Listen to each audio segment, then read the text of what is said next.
guys, thanks for joining us on Family Life today here on YouTube. Make sure you subscribe.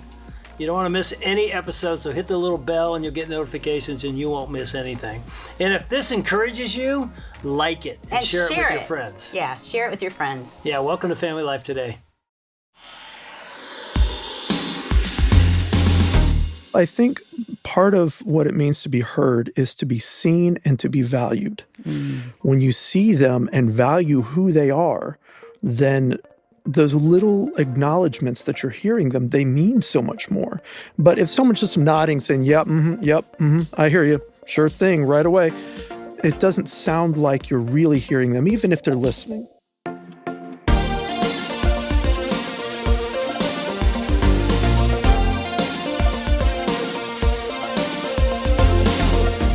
Welcome to Family Life Today, where we want to help you pursue the relationships that matter most. I'm Ann Wilson. And I'm Dave Wilson, and you can find us at FamilyLifeToday.com or on our Family Life app.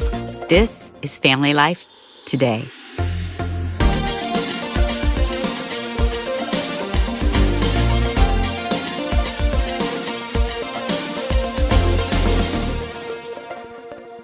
We've been talking this week with Hillary Ferrer. She's the Mama Bear Apologetics woman. She helps us answer questions that our kids are asking about God, and it's been some great programs. And if you missed them, go onto our Family Life Podcast Network and download those and listen to them. But today we wanted to do something a little different with her and actually her husband as well. Yeah, it's fun because Hillary's husband, John, has come into the studio with us.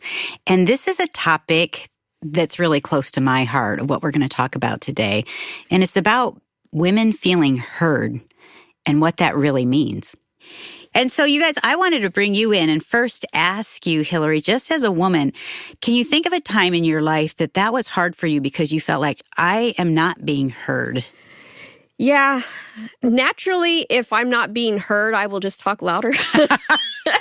Until I'm heard. I think that's common for women too. Like, someone hear me. Yeah. John, is that true? You're over there smiling. Well, Hillary's a unique individual. A delicate desert flower. Well, I guess I am that too, but well, I think from an early wallflower. age, your dad heard you, and that helped you feel heard from early on, and that really does change the trajectory of your whole life. I mean, what did that look like? What's that mean, your dad heard you? So one of the things that I noticed when I was a kid is I was aware when people were treating me like a child. It's one of those things where I even remember having a crush on a boy when I was in kindergarten or preschool, but I didn't like the way he sat because I thought it looked childish. And I know, like, a 4-year-old should not be thinking this. You do have an old soul, I bet. I remember when I would play with my friends, I thought we were playing like kids. And you didn't like it? Well, no, it's like I thought, well, this is just how kids are supposed to play, but this isn't actually kind of who I am. And I look at kids that age now, I'm like, no, they're actually acting like that because that's who they are. But at the time, I don't know. And so my dad, he took what I said seriously.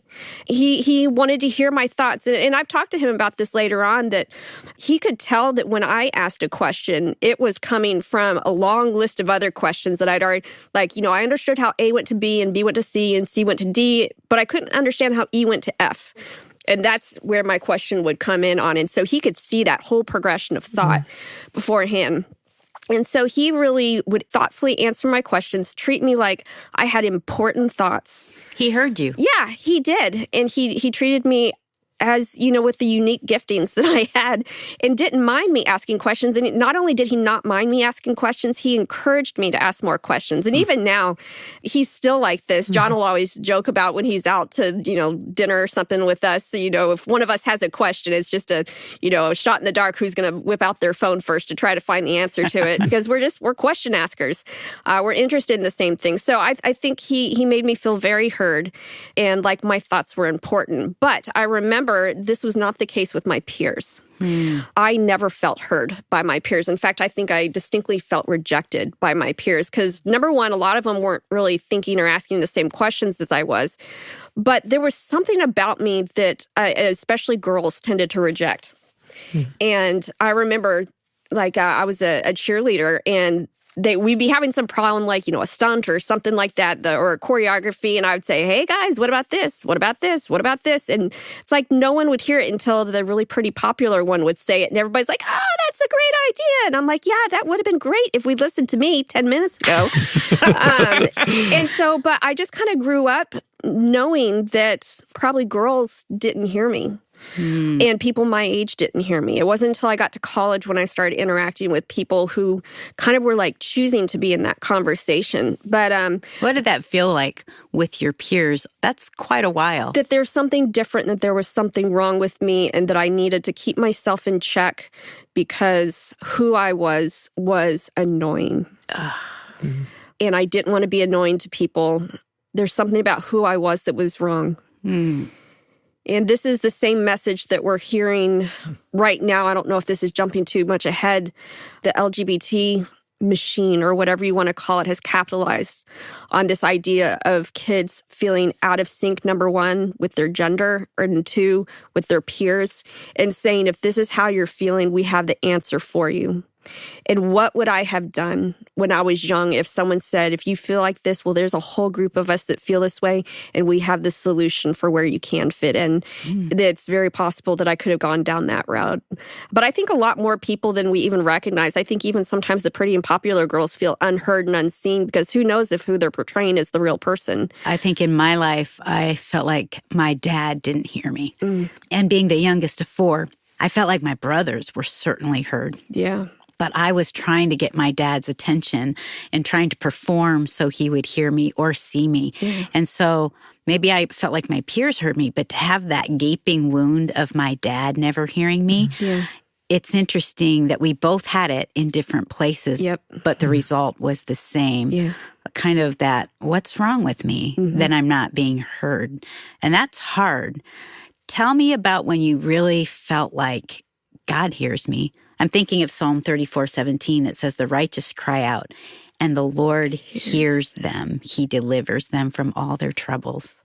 I think one particular time when I knew the Lord just didn't hear me, but he was really making a point to say, I see you, and everything that's about to happen is with my knowledge. It's not because I've forgotten you. And that was before I was diagnosed with cancer, which was back in 2010. I'd been having pain for about a year and didn't know where it was coming from. And as it got worse and worse, I remember at this one point, before I started having some of the tests that finally did reveal what was going on, every little tiny prayer I prayed, the Lord answered. It was stuff like, I need a parking space, please, because I just didn't feel well enough to walk in somewhere. Or at the time, I worked as a teacher, and in the summer times I tutored. So I was just like, I can't do this today. I need them to cancel, and they would cancel. Or I had previously been a photographer, and I have this photo shoot that I'm supposed to do. Please let them cancel. And it would rain. And what did that feel like? That felt like the Lord getting my attention, saying, whatever you're about to walk through is under my full knowledge. Because I think suffering, knowing that the Lord is walking through it with you, is different than suffering and feeling like it's because the Lord's like, oh, I didn't realize what was going on there. Hold on, let me. He was completely in control of it, and he wanted to get my attention to show me, I am listening to you right now. And so that was one of the things that gave me peace, so that when that diagnosis of cancer did come down, instead of it being like this bomb that rocked my world, it was more like I saw a tornado from really far away, and I was just starting to strap myself in and be like, okay, it's about to get bumpy. Let's prepare for it. And then when it comes, you're like, yep, this is what I prepared for. I felt really blessed that he kind of gave me a heads up. And it might have been because I was listening for that. I don't know if my experience is different than other people's or why, but that was a time that I really felt like the Lord was getting my attention. We talked about a little bit how many times in marriage women don't feel heard. And honestly, for us, one of the loneliest times for me was in our marriage. And I've heard other women say that as well. But you did not say that. I'm the opposite. Talk about that. So I like to tell my husband that verse that talks about husbands live with your wives in understanding. That's what your PhD should be in. Yeah, give John's background a little bit. Let's just brag on him. Yes. So like I had forgotten about my love of apologetics before we got married. And so when he and I first started interacting, it kind of sparked that love again. And I think he could see everything. All this ministry that I'm doing now is probably more of a surprise to me than it is to him, because he saw this in me back when we were dating. Like how long ago? They've been married 15 years. 2006? Yeah, so 2006. Yeah, our first date was an apologetics conference. William Lane Craig, God, Time, and the Cosmological Argument. And I mean, you really went to I thought you were talking about your conversation. We really You went to an apologetics conference. As our first date. As our first date. But we lived on opposite sides of the country. I was in South Carolina at the time, having just finished up or about to finish up my Master's of Divinity at Southern Evangelical Seminary, and she was in California. So we weren't going to, happen across each other at a coffee shop in, I don't know, Missouri or whatever. Yeah. We couldn't meet in the middle there, so we had to meet online. And that's a big risk. Anybody who's dated before knows that distance relationships where you haven't met in person, there's a big risk. We even precede Facebook. It was MySpace when we were both in this group on MySpace. You're trendsetters. Yeah. So it's like, I don't think we were intending to, meet someone on there, but it was like, how you can join the like discussion groups or whatever. So that's actually more common. I think MySpace was trying to do what Facebook is really good with now, with creating those discussion groups. But we got to see each other's writing and our minds mingled before we ever met in person. And John, I fell in love with her that way. You have your MDiv, you have your PhD. Mm-hmm. So you both love learning. Yes. You love apologetics. You love scripture theology. So you saw that part of Hillary and you wanted to pull that out. Well, I think part of what it means to be heard is to be seen and to be valued. When you see them and value who they are, then those little acknowledgments that you're hearing them, they mean so much more. But if someone's just nodding, saying, yep, I hear you, sure thing, right away, it doesn't sound like you're really hearing them, even if they're listening. You might distinguish between hearing and listening, something like that. But as a husband, part of what I can do to really hear Hillary is to acknowledge that I see her, I see where she's at, I see where she's coming from, and I value who she is and where she's at. And what I'm good at. You were able to pull out things. So I like people to know that John basically was in grad school for 12 years to do what I'm doing now. So an MDiv is that's a 120-hour program. Some of them are shorter. Some of them are shorter. His was 120 graduate level hours onto a THM and then onto a PhD. And I was all prepared to be the little wifey poo that was, following him around to apologetics conferences and the professor's wife having the kids over, after class for worldview discussions and all that stuff. But because once I got cancer, all our employment decisions revolved around who had health care. And so when all the professor jobs went to adjuncts that didn't have health care, he had to sacrifice basically his academic trajectory in order to be at a job that would provide me health care, to the point of where my now Dr. Ferrer, is working on a manufacturing line making windows and now doors and supporting me in a ministry that really it's his passion too. It was his passion too. And he's the one that has the education. Now, I have been into it probably longer than he has, just because I was into it when I was 12, but I haven't grad school for 12 years. That's as long as you're in from 1st through 12th grade or K through 12, to not make me feel guilty for basically doing this ministry and doing whatever. He always talk about how I'm your garden, John. You always talk about that. Oh, that's a good one. These are the things that have made you feel heard. This is what has made me feel heard and supported, and I'll go into the stuff that he's done on top of this, but talk about how I'm your garden. So going into marriage, our conversations back and forth, part of how nerds have romance is we talk about what biblical masculinity and femininity look like. We talk about our theology of marriage, and we work through some of this stuff beforehand. Were you in agreement? Okay, so I have to say that our fights are different than most couples. Like, we don't fight a lot, but like this week, one of our big fights was how to chart the ideas in the book, like the flow chart. How to script out a worldview chart. How to script out a That's what our worldview fight chart. is over. That's our big Marital argument. conflict. I think what are some of the other ones to have the Divine impassibility. Divine impassibility. Yep. That's the other one that we just don't even get in that conversation anymore. And so we kind of joke. I mean, because it's funny to know that that's what we fight about. But we recognize that everybody has to figure out what their marriage is going to look like beneath the glory of God. Mm-hmm. And I see Hillary, and going into marriage, I knew she's my garden, and whatever public ministry I may have, if I fail at home, I failed. My first and foremost job as a husband is to make sure that my garden flourishes and to invest and bless her. So seeing her as someone to cultivate and see her ministry flourish, that's a blessing to me. It's not a competition. We joke about how the secret to healthy marriage is trivial competitions, but obviously it's not. That's the joke. We recognize that when it comes to the real controversies, the real competing forces out there, we're on the same team. Yeah. It's us against the world when it comes down to it. That's something he says to me all the time is like, if we're just frustrated with each other, he'll just be, we're on the same team, we're on the same team. Yeah. Well, I mean, I'm sitting here looking at you, John, thinking, okay, here's a dude with a PhD, like you said, 12 years of graduate school, and you're not telling anybody that. You're not like jumping in front of Hillary going, hey, by the way. You didn't say, hey, I'm Dr. John Ferrer today. Well, people start acting weird around me when I say I'm a doctor.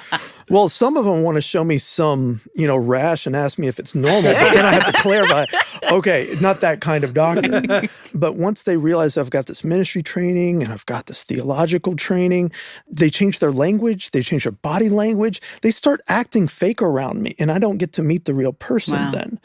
Not to mention, there's a higher standard of expectations. They expect me to never do stupid stuff. Even if you've got a PhD, you still forget where you leave your keys every once in a while. But let me ask you this. When you watch Hillary thrive in what God's given her and created in her and through her in Mama Bear Apologetics and her ministry, what does that do to you? When my garden flourishes, I consider that an honor to the gardener. Mm-hmm. I look at what Hillary does, and I'm reminded of one of these lessons within the Henry Blackaby Experiencing God series that I did back in high school. Find where God is working and join him there. Right. I've tried to do different kinds of ministry things, and, writing and speaking, debates, preaching, teaching, all sorts of different things. And, God's blessed that, but nothing like what I've seen here. Nothing like what I've seen with Mama Bear. And there's a real need there. She's not just doing something that she enjoys. She's addressing a very thirsty ground with life-giving water. For sure. And there's a lot of women out there who felt marginalized in the whole apologetics community and thus disempowered when it comes to training up their kids. But when she says Mama Bear Apologetics, it's like a light goes off. They get it because they recognize, I'm defending the faith by defending my family.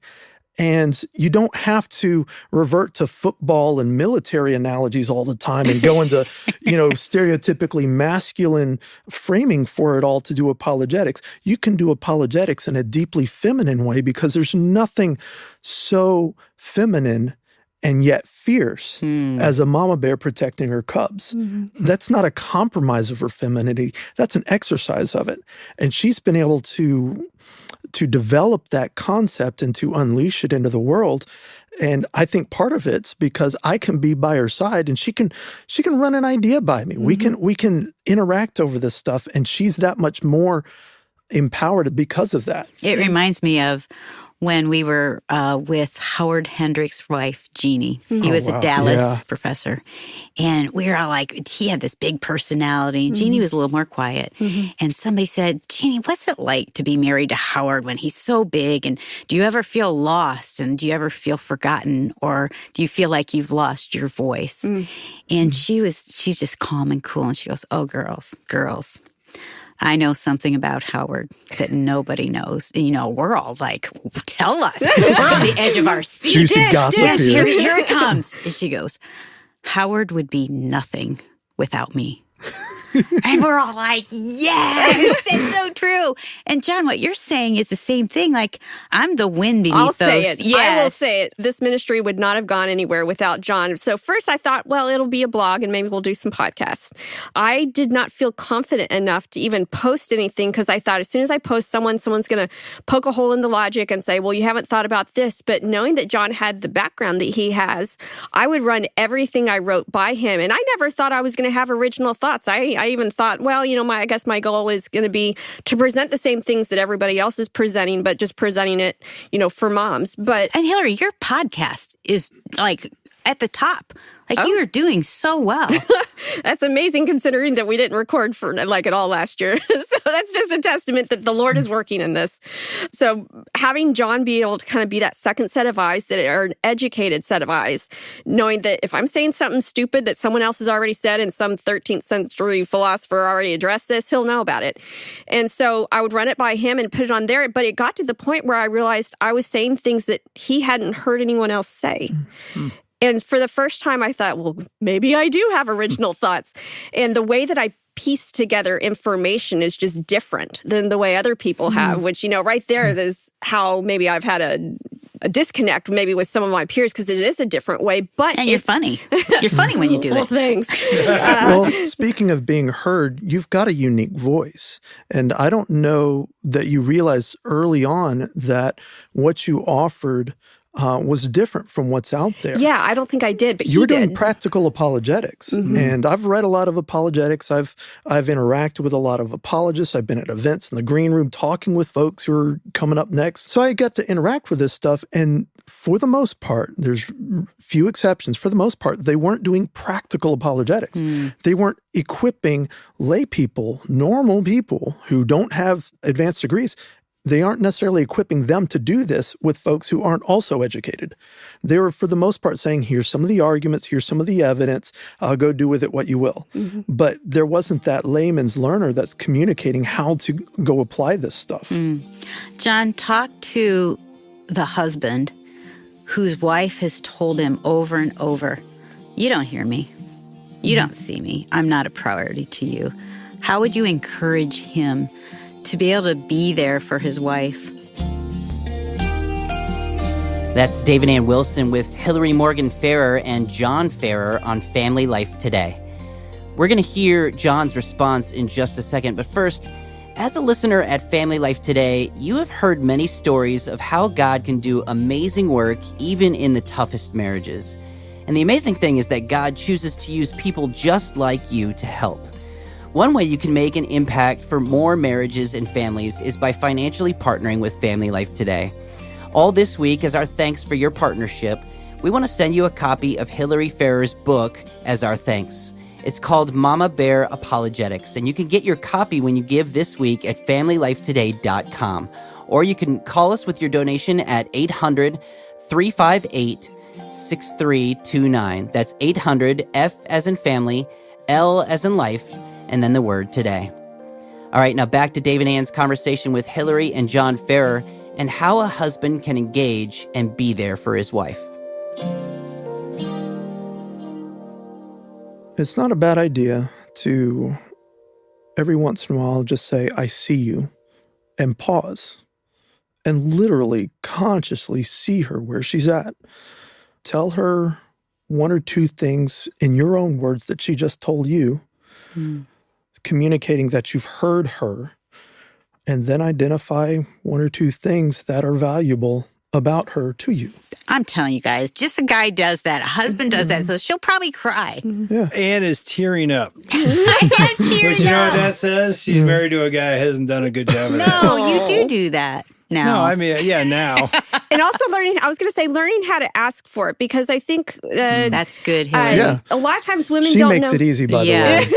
She literally will say, tell me 10 different ways that you love me. Yes, I will. I will say that. If I'm having a particularly insecure day, I'll ask him, tell me 10 why you love me in 10 different ways. Or, That's so sweet. What are some things this is why you're glad that you married me?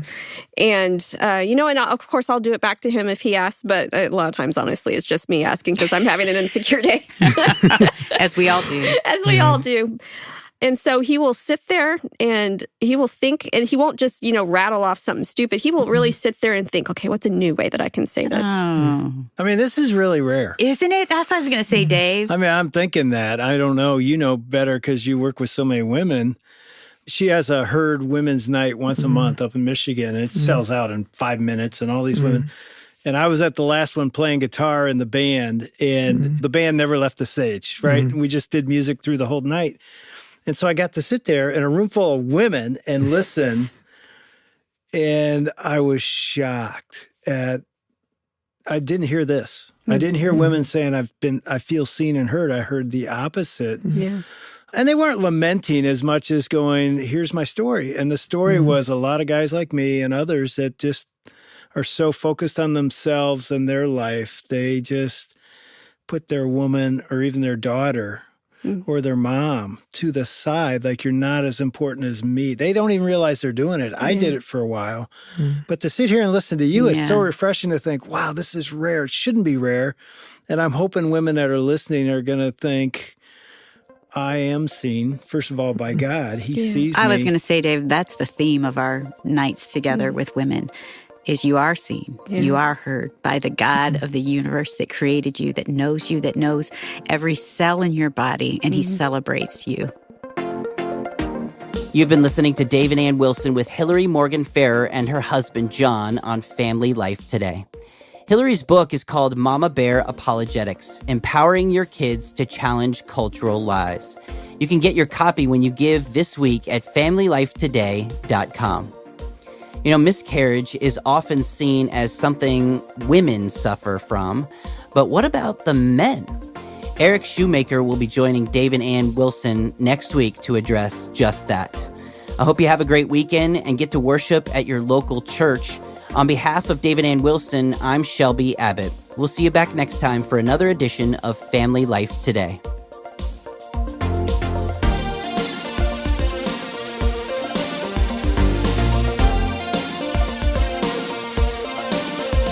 Family Life Today is a production of Family Life, a Cru ministry, helping you pursue the relationships that matter most.